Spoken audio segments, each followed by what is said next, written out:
Podcast Network Asia.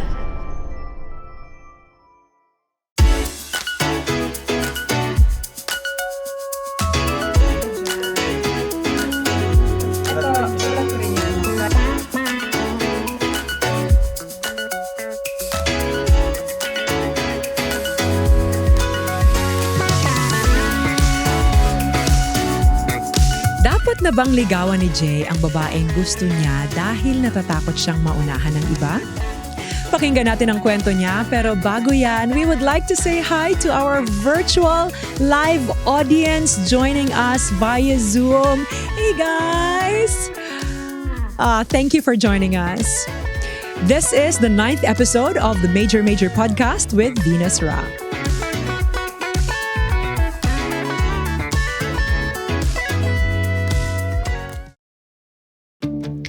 At ngayon ho, may bago tayong boy papel. Bilang dumadami na yung boy papel natin, magtatayo na tayo ng banda. Okay, hi Danhill! Ayan, kukunin natin ang papel kay Danhill. Danhill is my friend. Magkaklase ho kami mula nung college pa. First year college, nung wala pa kaming mga kamuwang-muwang sa buhay. Thank you, boy. I call him boy. So, sakto, no? Boy papel. Thanks, Danhill. Alright, basahin natin ang letter. Hey, Ate V. My real name is in my email address. Please don't mention it. Jay na lang ang itawag mo sa akin. I love your podcast because it's not a typical show. I get insights that are profound yet practical. It's relevant and helpful. Tambay din ako sa comment sections ng Instagram at TikTok nyo. Kulang na lang house-to-house campaign ko kayo to invite more viewers and listeners.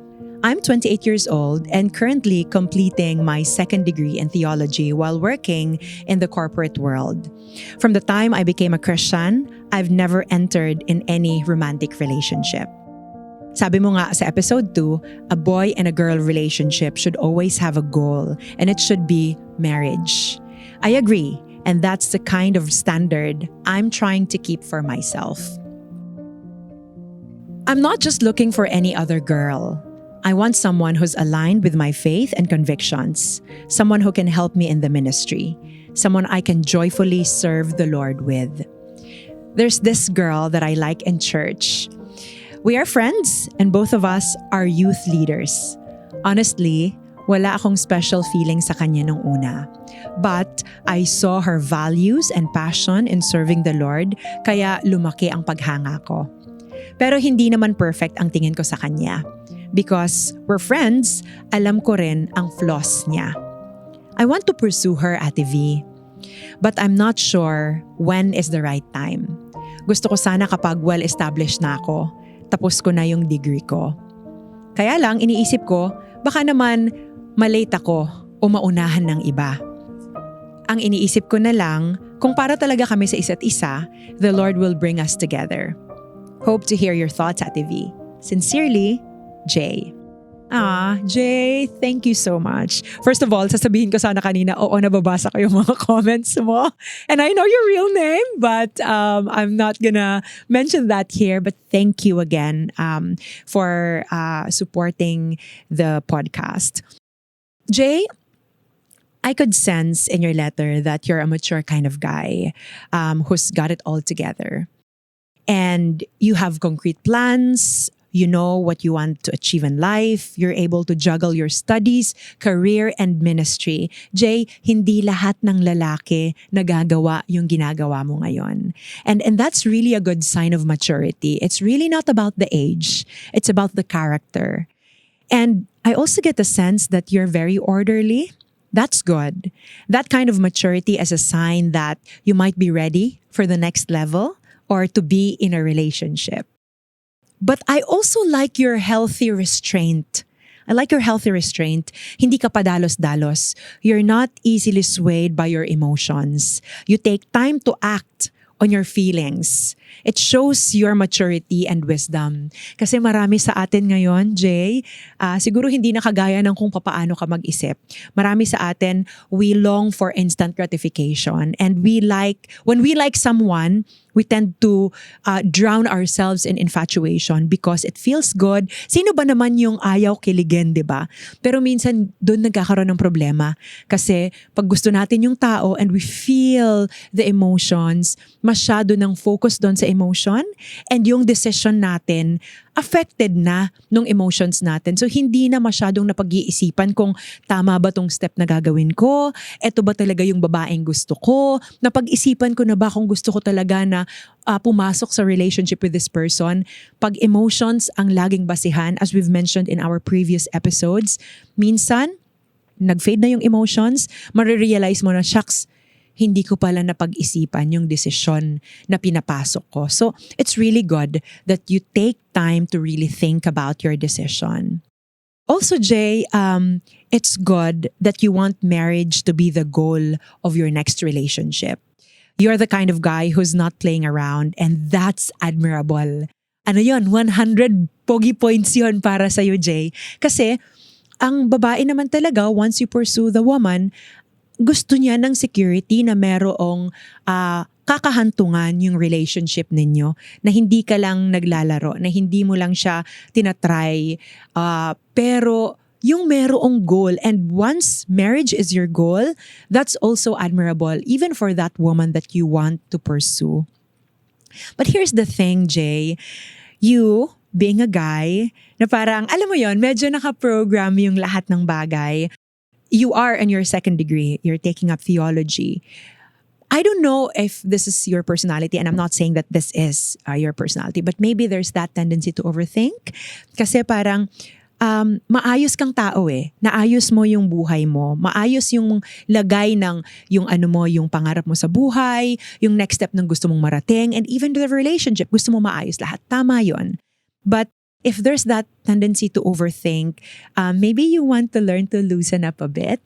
I'm not saying na wag mong pag-isipan ng mga bagay-bagay, but I'm just saying that maybe give yourself a room na medyo loosen up lang ng kaunti. Why do I say that? Because minsan pag masyado tayong yung parang meron tayong type of thinking na boxed ang lahat ng bagay, baka meron ka ring expectations doon sa relationship na gusto mong i-pursue na parang dapat mag-fit siya doon sa box na meron ka. So maybe just give yourself that space or maybe that room for adventure.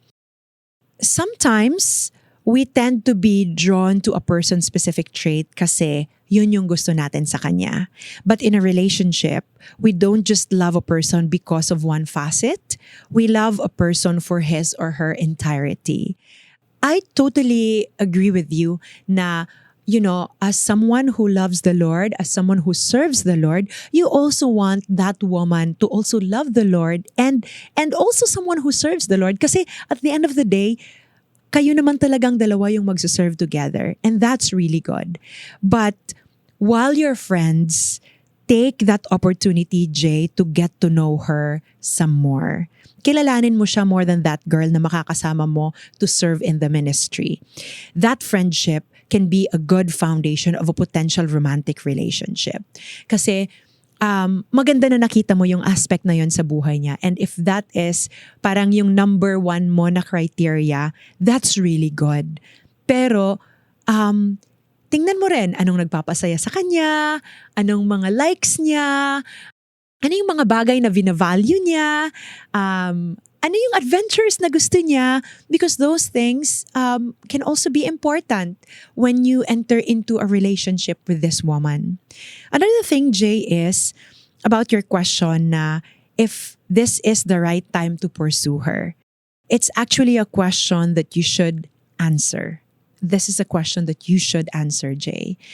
The first thing that you need to settle is the certainty of your feelings. Gusto mo ba talaga siya?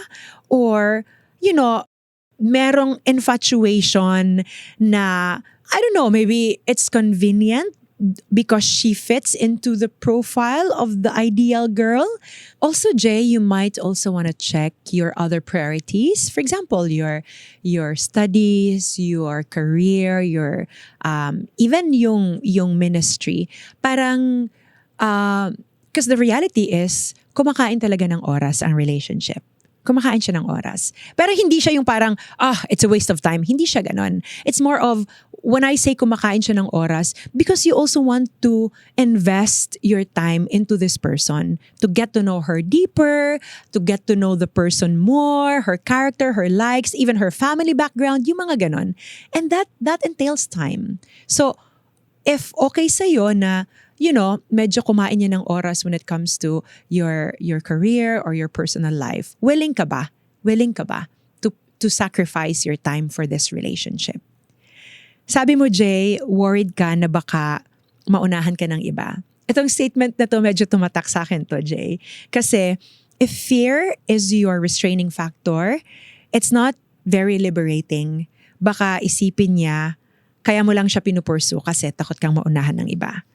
And para sa isang babae, parang sa akin, hindi siya concrete reason para ipursu mo ako kung ang iniisip mo lang is baka maunahan ka ng iba. But to your question, should you pursue her now? Honestly, Jay, it's not a simple yes or no. The question that really matters is why? Why do you want to pursue her? If you're able to list down all the right reasons at kaya mong panindigan yung mga magiging decision mo, then go for it. Go for it. Okay? Once again, thank you so much, Jay, for your time. Thank you for sending us this letter. And I hope encouraging itong mga advice kahit papaano na binigay namin sa'yo. Just a few takeaways from today's episode. Number 1, entering a relationship is a major life decision. That being said, it needs to be thought about carefully. Don't be hasty in expressing your feelings if you're not ready for the commitment that goes along with it.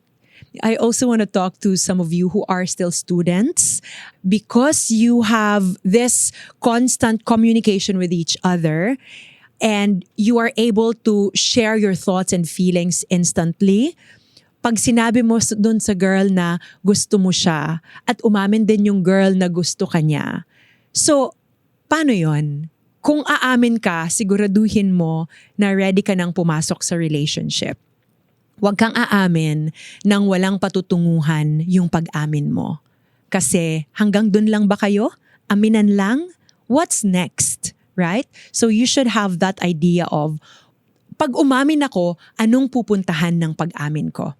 Okay? Students, keep that in mind. Number 2, don't decide out of fear. A decision made out of fear is not a good decision at all. Decide out of faith and love, and that decision should usher you into making a serious commitment. Kasi pag puro takot naman, on the flip side, pag puro takot naman yung nasa isip natin, baka hindi na rin ho kayo makapag-asawa. Kasi maghihintay ka ng tamang oras, tamang panahon kasi natatakot ka pa. I hope that you would reach a certain point in your life where fear will not restrain you from making a decision. Number 3 is this: success is usually not an end point, but a journey. Our achievements in life are not the determining factor if we're ready to enter into a relationship. So, you should not wait to be successful before entering into a relationship. Rather, be with someone who can journey with you into success. Marami ho kasi sa atin ngayon ang nag-iisip na, hanggat wala pa akong bahay, wala pa akong sasakyan, wala pa akong ganito, hindi muna ako papasok sa relationship. Pero alam mo ba kung kailan darating yon? Sigurado ka ba na dun sa sinet mo na time ay darating talaga yon? Kung hindi, then it would be nice to be in a relationship with someone who is willing to journey with you in achieving that success. But again, that's a different story if you are a student. Okay? Hindi pa yan ang tamang oras at siguro hindi rin ito ang rason na dapat mong gamitin para sabihin sa magulang mo na, I want to journey with someone who, can journey with me through to success. Ibang usapan kung estudyante ka, ibang usapan kung nandun ka na sa stage ng buhay mo na may trabaho ka na at tapos ka ng mag-aral. Okay? Thank you so much, guys, for listening to us. Before we say goodbye, I'd like to say thank you again to our virtual live audience via Zoom, Jasmine and John from Quezon City, and Sheen from Albay. We also have Isa and Jason from Cainta, and also from our team, Cheska from Cavite. Thank you so much for joining us today. I also would like to say hi to the candidates of Binibining Bayog in Zamboanga del Sur. Nandyan ho ako nung isang araw. I hosted the pageant. I really want to congratulate all the contestants and all the winners. Thank you for having me po. Keep sharing us to your friends. Follow us on our social media accounts. Till the next episode of the Major Podcast with Venus Ra.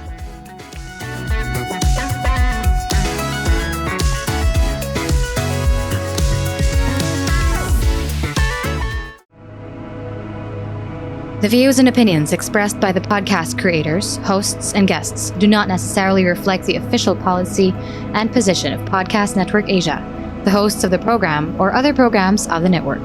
Any content provided by the people on the podcast are of their own opinion and are not intended to malign any religion, ethnic group, club, organization, company, individual, or anyone or anything.